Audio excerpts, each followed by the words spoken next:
Bonjour, bienvenue sur le plateau du siècle vert. Nous allons commencer par faire Nous allons vous proposer aujourd'hui une émission dont le thème sera la sécheresse qui transforme les paysages et les jardins. Et parmi les invités de ce plateau, nous avons aujourd'hui Sylvie Ligny. Bonjour, je suis journaliste, présidente de l'Association des journalistes du jardin et de l'horticulture, partenaire de ce plateau télé du siècle vert, et également cofondatrice d'un magazine livre qui s'appelle Garden Lab, et dont un sujet prochain sera sur le jardin, les jardins et la sécheresse. À ses côtés, Vincent Boulanger. Bonjour, Vincent Boulanger, moi je suis chargé de recherche et de développement à l'Office national des forêts et responsable du pôle de recherche, développement, innovation du Grand Quart Nord-Ouest de la France. On aura l'occasion de revenir sur ces travaux rapidement. Et à côté... Bonjour, Alain Delavie, donc directeur des rédactions du magazine Rustica. Et Christian Ledeux, rédacteur en chef de la Vie des Jardins et membre également de l'Association des journalistes du jardin et de l'horticulture.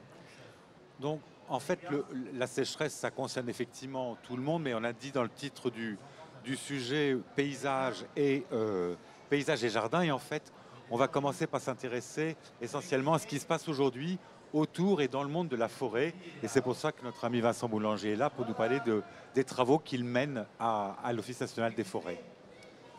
Oui, merci de m'avoir invité. Alors effectivement, l'Office national des forêts est très mobilisé depuis maintenant 2 ans sur des problèmes assez sérieux liés à la sécheresse, puisqu'on constate des dépérissements assez massifs d'arbres. Alors le dépérissement, c'est quand l'arbre se meurt et voire il arrive jusqu'à un stade où il meurt.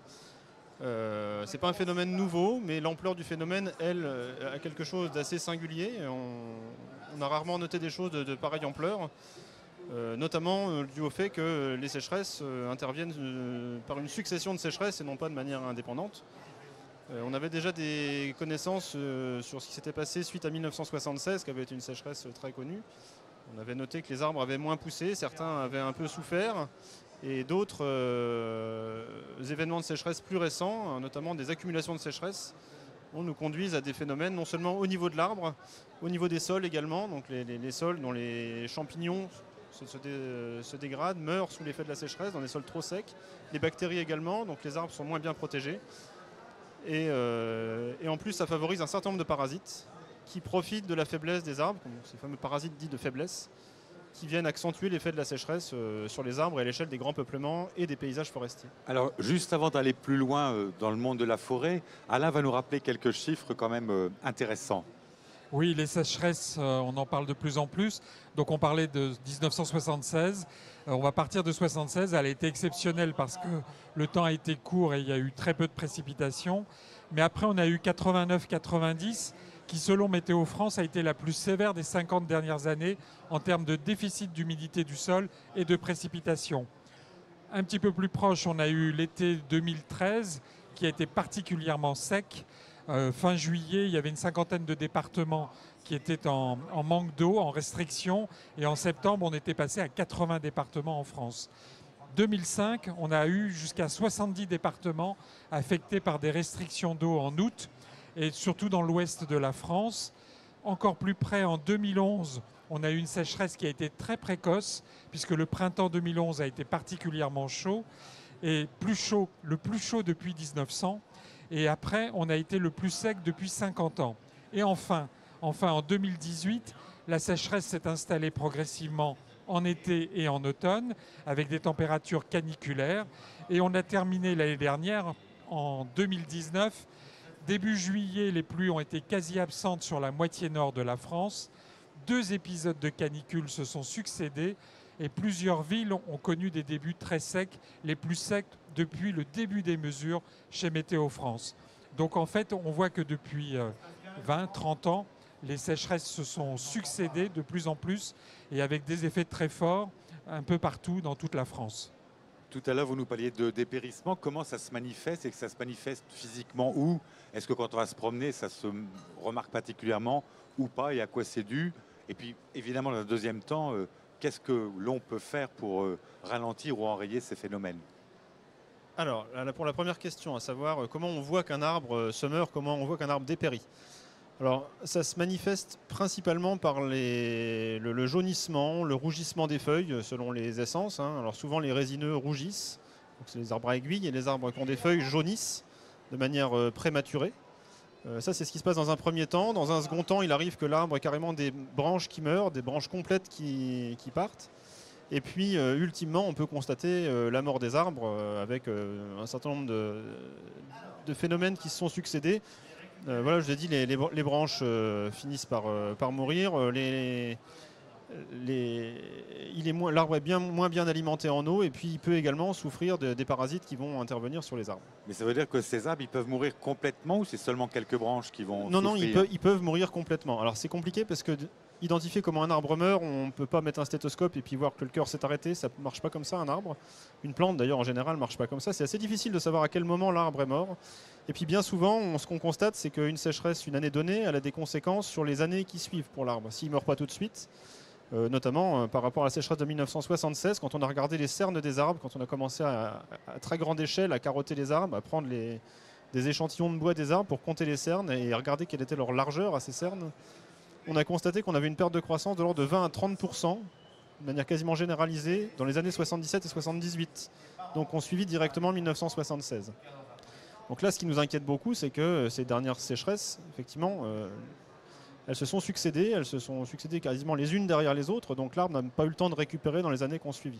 Donc non seulement on constate aujourd'hui des dépérissements d'arbres, des arbres qui visiblement vont moins bien, des arbres, certains sont morts, je l'ai dit, il y a 60 000 hectares de forêt à peu près qui sont morts cet été et cet automne sous l'effet de la sécheresse et des scolites dans le Grand Est. Et là, ce qu'on constate, ce qu'on craint, nous, c'est la manière dont l'arbre va réagir au printemps prochain, quoi. Et ça concerne essentiellement quels arbres? L'attaque de scolytes, donc ces petits insectes qu'ont mangé les épicéas, ça concerne uniquement les épicéas. Mais finalement, on constate aussi des dépérissements sur du sapin. Et puis également sur le hêtre, qui est un phénomène assez nouveau qu'on ne connaissait pas. Le hêtre qui s'est mis, dont on a vu des peuplements complets de hêtres qui se sont mis à rougir d'un seul coup sous l'effet de ces sécheresses. Et alors, ça c'est un constat, mais quelles sont les actions que vous essayez d'initier pour freiner ou au moins freiner le phénomène? Alors, sachant que vous maîtrisez, j'imagine pas la façon dont on anticipe les choses, c'est que ces dépérissements d'arbres, c'est quelque part un peu les prémices de ce qui nous attend sous l'effet des changements climatiques. C'est un petit peu la façon dont on perçoit les choses. Et la façon d'agir face aux changements climatiques, qui sont finalement assez imprévisibles, c'est de bien réfléchir avant d'agir, donc c'est-à-dire de faire des diagnostics qui sont très précis sur éventuellement les causes, mais bien analyser la nature du sol, la qualité des sols, avoir des anticipations précises sur le climat qui pourrait subvenir, miser autant que possible sur la diversité de nos forêts, puisque nos forêts, elles ont une grande caractéristique, c'est que beaucoup sont issues de renouvellement naturel, donc elles présentent une diversité génétique assez gigantesque, que ce soit au niveau des espèces, au sein d'un peuplement, on a une diversité génétique qui est déjà très très forte. Sur une parcelle de quelques hectares, on a une très forte diversité génétique. Et en plus, on a souvent plusieurs espèces qui sont présentes dans différentes strates. Donc on peut miser sur cette grande diversité déjà pour assurer un potentiel d'adaptation. Et puis dans des endroits où ça s'est vraiment mal passé, je dis dans ces forêts d'épicéas là, qui ont dépéri, on réfléchit à introduire de nouvelles essences, alors pas forcément qui viennent de très loin, ou des nouvelles provenances. Donc des sapins qui viennent de plus au sud, qu'on met un peu plus dans les endroits un peu plus au nord, des chênes qui viennent d'endroits du sud, qu'on plante dans les peuplements du nord, pour essayer de voir si ces provenances seraient mieux adaptées à des conditions plus sèches, plus contraignantes. Ça veut dire qu'on peut aller directement jusqu'au remplacement intégral d'une espèce sur des parcelles? Alors, il arrive qu'on remplace effectivement des essences. En tout cas, c'est un projet qu'on a et qu'on travaille actuellement. C'est de voir comment on peut remplacer, par quelles essences on peut remplacer. C'est pas du tout évident. Faire des diagnostics précis pour identifier des essences qui seraient possiblement les meilleures candidates, en tester une large palette d'essences et de provenance, et puis accepter de se tromper. Accepter que peut-être certaines qu'on aura testées dans 20, 30 ans, elles seront mortes parce qu'elles étaient finalement mal adaptées, mais quelques-unes auront peut-être tenu. Et on tiendra peut-être, je ne vais pas dire la clé d'une forme d'adaptation, mais des pistes pour s'adapter. Mais la grande difficulté, c'est qu'effectivement, comme vous le disiez, le cycle est extrêmement lent et long. Donc une décision d'aujourd'hui, en 2020, peut se manifester ses conséquences seulement dans 20 ou 30 ans. Donc, tout à fait. Alors, c'est oui. exactement ce qu'on voit avec Alors, il faut savoir qu'un chêne, les chênes qu'on récolte aujourd'hui et dont on utilise le bois pour faire les tonneaux, par exemple, c'est un peu le fleuron, ils ont 200 ans en moyenne, hein, ces chênes. Hein. Donc, c'est quand même voilà, ils ont été plantés presque à la Révolution française. Ça donne une petite idée quand même de la longueur du cycle. Et effectivement, aujourd'hui, anticiper ce que sera le climat dans 50 ans, 60 ans, c'est pas forcément très facile.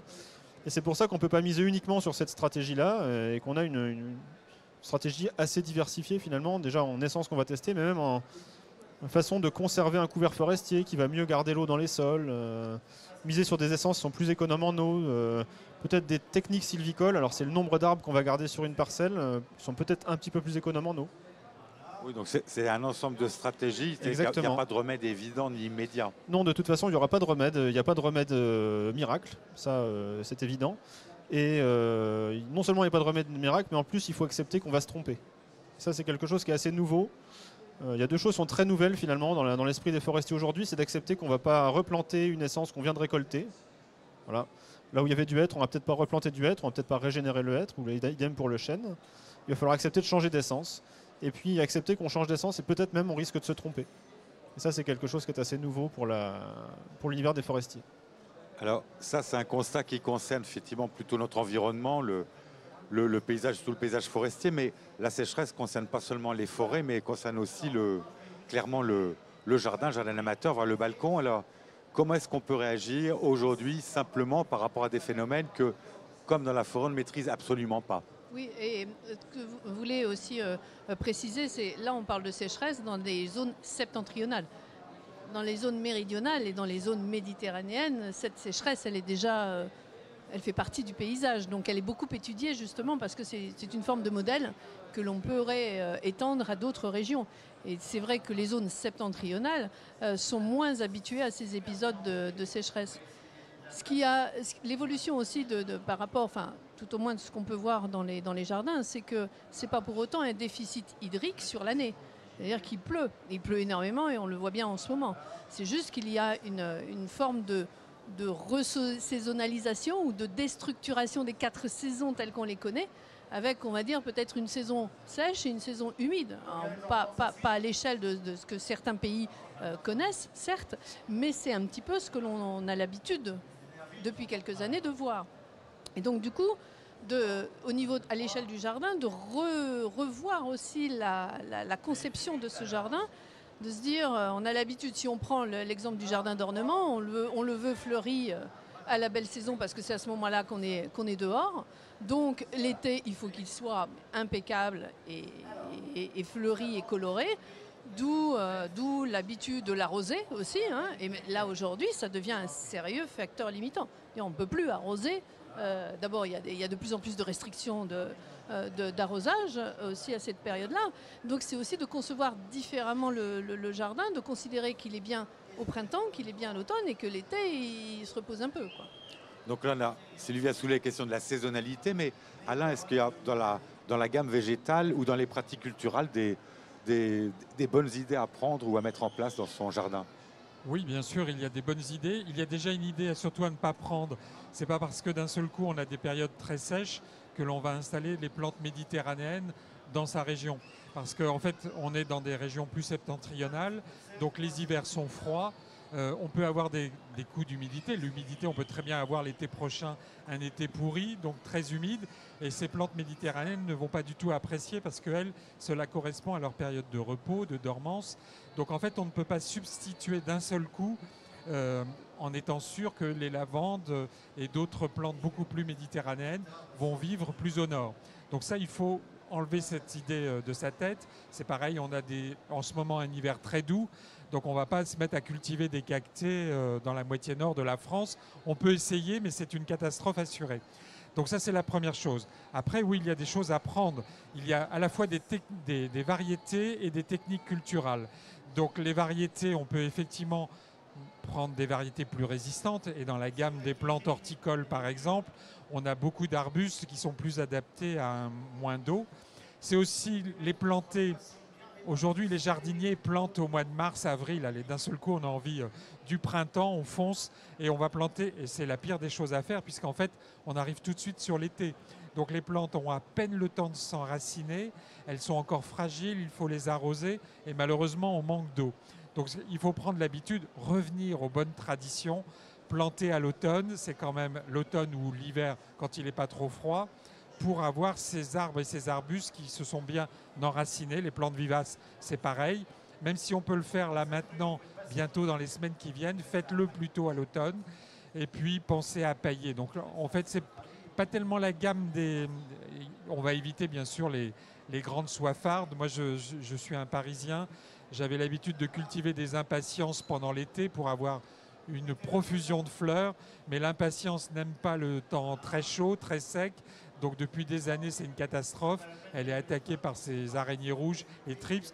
Donc je change, je passe sur des plantes qui sont moins exigeantes. Le fameux géranium, qui est toujours le roi des balcons, et pour cause, parce que lui n'a pas besoin de cette humidité, aussi bien au niveau de son pot qu'au niveau de l'ambiance.